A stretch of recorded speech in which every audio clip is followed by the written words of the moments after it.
Due to ongoing tensions with its neighbor, India, Pakistan is highly sensitive about anomalous incidents in its airspace. It's not a... No. This is not a balloon. This is not an aircraft. It's moving. It's moving. अशरफुल मखलूक़ात के बीच खलाई मखलूक भी मौजूद है। कायनात में 4 इक़साम की खलाई मखलूक आ चुकी हैं। हुकूमत ये बात अवाम से छुपा रही है। अमरीकी साइंसदान ने बड़ा दावा कर दिया। Considered the best documented UFO case in Canadian history. It is called the Falcon Lake Incident. हमें पता है कि एलियंस अर्थ पर आ चुके हैं या फिर अर्थ पर आते जाते रहते हैं और हमारे पास इसके ढेर सारे एविडेंसेस भी हैं। और अगर एलियंस अर्थ पर हैं तो वो यहाँ क्या कर रहे हैं? क्या वो हमारे दरमियान रहना चाहते हैं या वो हमें गवर्नमेंट्स के ज़रिए कंट्रोल कर रहे हैं? इतने सालों से इतने सारे केसेस आ चुके हैं कि एलियंस यहीं पर हैं। एलियंस ने काफ़ी बार अपनी प्रेजेंस दिखाई है, तो वो आखिर अर्थ पर कर क्या रहे हैं? इन सब की शुरुआत हुई अमेरिका न्यू मैक्सिको के शहर रोजवेल से। रोजवेल इंसिडेंट इतना ज़्यादा ज़ेरे बहस मौजू रहा है कि इस वाक़े पे पता नहीं कितने सारे आर्टिकल्स, कितनी सारी इंफॉर्मेशन, कितनी सारी मूवीज़ बन चुकी हैं। और मैं आपको ये वाक़या शॉर्ट में समझाता हूँ। और इस वीडियो के आखिर में मैं आपको वो सच दिखाने वाला हूँ जिसे सुनकर आपके होश उड़ने वाले हैं।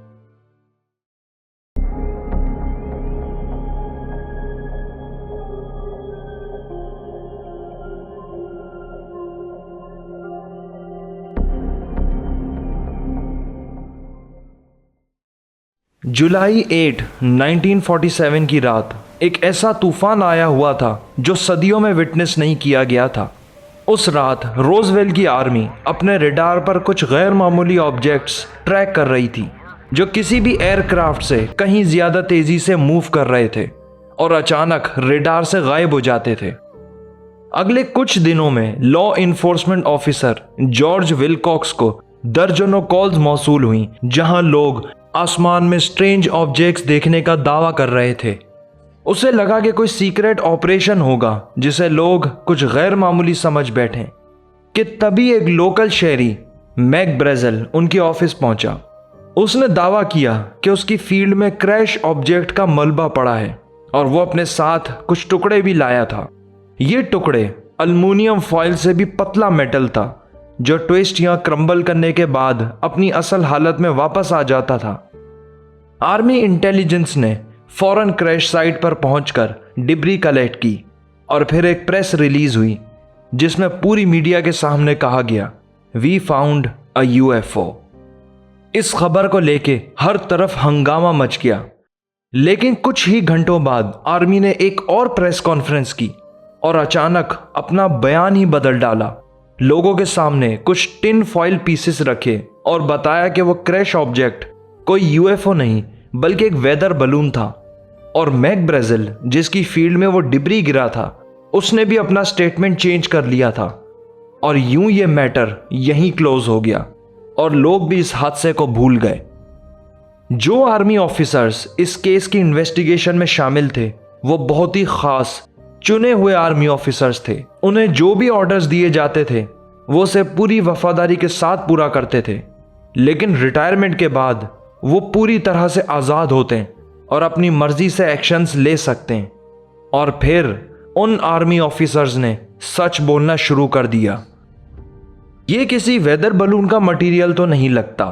ये जेसी मार्शल के अल्फाज थे जब वो यूएफओ डिब्री को लेके बेस जा रहे थे। उन्होंने बेस पहुंचने से पहले अपनी वाइफ और अपने बेटे को ये डिब्री दिखाई थी। इस डिब्री में मेटल के पीसेस के अलावा एक पतली सी बीम थी जिस पर कुछ स्ट्रेंज सिंबल्स बने हुए थे। कहा जाता है कि मार्शल ने अपने करियर में सभी तरह के मटेरियल्स देखे हुए थे और इसीलिए वो जानते थे कि ये मटेरियल कुछ अलग है। उन सच बोलने वाले आर्मी ऑफिसर्स में से एक कर्नल थॉमस भी थे जो प्रेस कॉन्फ्रेंस में भी शामिल थे। उन्होंने रिटायरमेंट के बाद ये दावा किया कि वेदर बलून वाली कहानी एक झूठ थी। उन्हें ऑर्डर दिया गया था कि असल यूएफओ जैसा दिखने वाला मेटल स्क्रैप लाओ और प्रेस कॉन्फ्रेंस में दिखा के झूठ बोलो, और फिर इसके बाद कभी इस हादसे के मुतालिक किसी से बात नहीं करना। यूएफओ क्रैश साइट पर जब आर्मी ऑफिशियल्स पहुंचे तो वहां कुछ सिविलियंस पहले से ही मौजूद थे, जिन्हें आर्मी ऑफिशियल्स ने साइट से दूर करवा दिया था। उन्हीं लोगों ने विटनेस दिया कि यूएफओ क्रैश साइट पर उन्होंने कुछ बॉडीज देखी थी जो 4 फीट के छोटे कद वाले पेल स्किन वाली मखलूक थी। और उस वक्त रेडियो में ब्रॉडकास्ट करने वाली न्यूज़ रिपोर्टर को एफबीआई से कॉल मौसूल हुई, जिसमें उन्हें धमकाया गया कि वो इस खबर को हरगिज टेलीकास्ट ना करे। यहां तक कि क्रैश साइट पर मौजूद सिविलियंस को भी धमकाया गया कि उन्होंने जो भी देखा वो उसके बारे में किसी से बात नहीं करेंगे। मेल्विन ब्राउन जो गार्ड ड्यूटी पर थे, उन्हें साफ ऑर्डर्स दिए गए थे कि वो यूएफओ के अंदर ना देखें, लेकिन ब्राउन ने चुपके से अंदर झांका।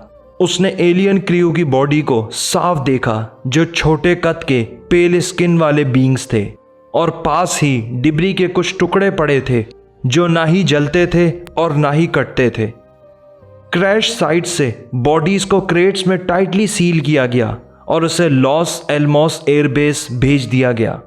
ये आज तक की सबसे सिक्योर मिलिट्री फैसिलिटी है, जहां कोई इंसान तो क्या, कोई परिंदा भी पर नहीं मार सकता। क्रैश साइट पर कोई इतना गर्म ऑब्जेक्ट गिरा था कि रेत जलकर कांच बन चुकी थी। लेकिन लोगों ने सवाल उठाया कि जो एलियन बॉडीज मिली उसका क्या हुआ। और फिर 1997 में आखिरी रिपोर्ट पेश की गई, जिसे रोजवेल रिपोर्ट केस क्लोज्ड के नाम से रिलीज किया गया। एयरफोर्स का कहना था कि एलियन बॉडीज दरअसल टेस्ट डमीज थीं जो हाई एल्टीट्यूड ड्रॉप टेस्ट में इस्तेमाल की जाती हैं। इन डमीज को टेस्टिंग के तौर पर ऊंचाई से गिराया गया।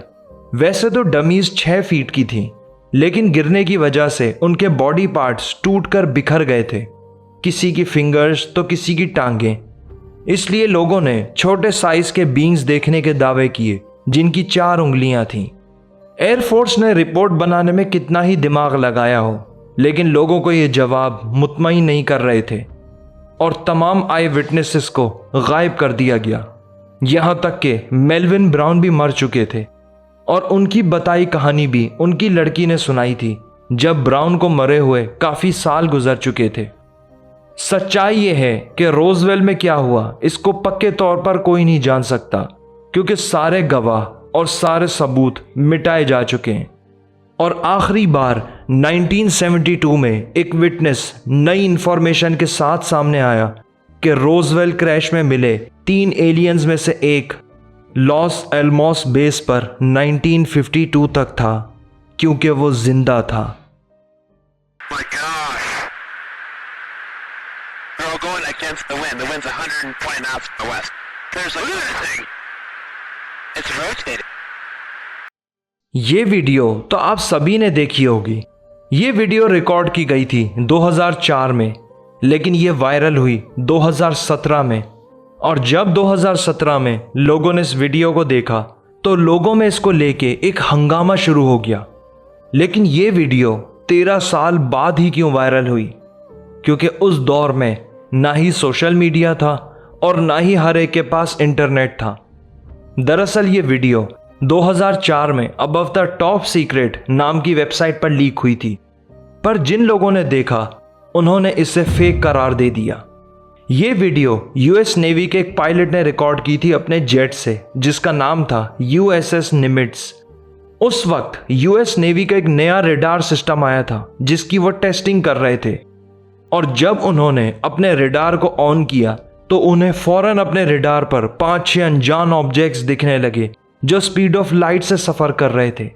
उनको लगा कि इस नए रेडार सिस्टम में कोई फॉल्ट है, क्योंकि कोई भी जहाज इतनी तेजी से सफ़र नहीं कर सकता। और फिर इंजीनियर्स ने इस रेडार सिस्टम को अच्छी तरह चेक किया, इसके फॉल्ट्स को फिक्स किया। फिर जब उसे दोबारा स्टार्ट किया तो अब वो 5-6 ऑब्जेक्ट्स और ज़्यादा नुमाया हो रहे थे। अब उन्हें यकीन हो चुका था कि ये रेडार का मसला नहीं है। उस रेडार पर कुछ ऐसी इंफॉर्मेशन आ रही थी जिसको देख के वहाँ जितना भी अमला मौजूद था सबके होश उड़ गए। वो ऑब्जेक्ट्स 80,000 फीट तक की ऊंचाई से नीचे आ रहे थे और 15 से 20 फीट समंदर के ऊपर मंडराने लगे। और ये सफ़र कुछ ही सेकंड्स में हुआ, जो बिल्कुल पॉसिबल नहीं है। और क्या आपको मालूम है 80,000 फीट ऊंचाई पर आप कहाँ होंगे? स्पेस में। यानी वो स्पेस से इतना नीचे सेकंड्स में कैसे आए? यूएस नेवी के अमले को यकीन ही नहीं हो रहा था कि वो क्या देख रहे हैं। फिर 14 नवंबर 2004 के दिन 2 पायलट्स को रवाना किया गया, ये कहकर कि रूटीन एक्सरसाइज है। लेकिन रेडार टीम ने अपने पायलट्स को ये नहीं बताया कि वो रेडार पर कुछ अजीब ऑब्जेक्ट्स ऑब्जर्व कर रहे हैं। और जब ये जेट्स उस जगह पहुंचे जहां रेडार उन ऑब्जेक्ट्स को डिटेक्ट कर रहा था, तो लेफ्टिनेंट कर्नल डगलस कर्थ ने देखा कि समंदर के एक छोटे से हिस्से पर पानी उबल रहा है। उसको लगा कि शायद इसके नीचे कोई सबमरीन है जो राजदारी से अपना काम कर रही है। उस उबलते पानी को देखकर 2 और पायलट्स भी वहां रुक गए। उनमें से एक का नाम था डेविड फ्रेयर। ये दोनों पायलट्स तो चले गए, लेकिन डगलस वहीं रुका रहा और उसने फैसला किया कि मैं इसको मजीद इन्वेस्टिगेट करूंगा और मालूम करने की कोशिश करूंगा कि समंदर में क्या हो रहा है। जैसे ही डगलस उस उबलते पानी के करीब नीचे उतरे, उसने देखा कि एक वाइट कलर की कैप्सूल नुमा चीज उस उबलते पानी के ऊपर हवा में होवर कर रही है। और डगलस को एहसास हो गया कि जो वो देख रहा है वो कोई माफूकुल फितरत चीज़ है, गैर इंसानी है।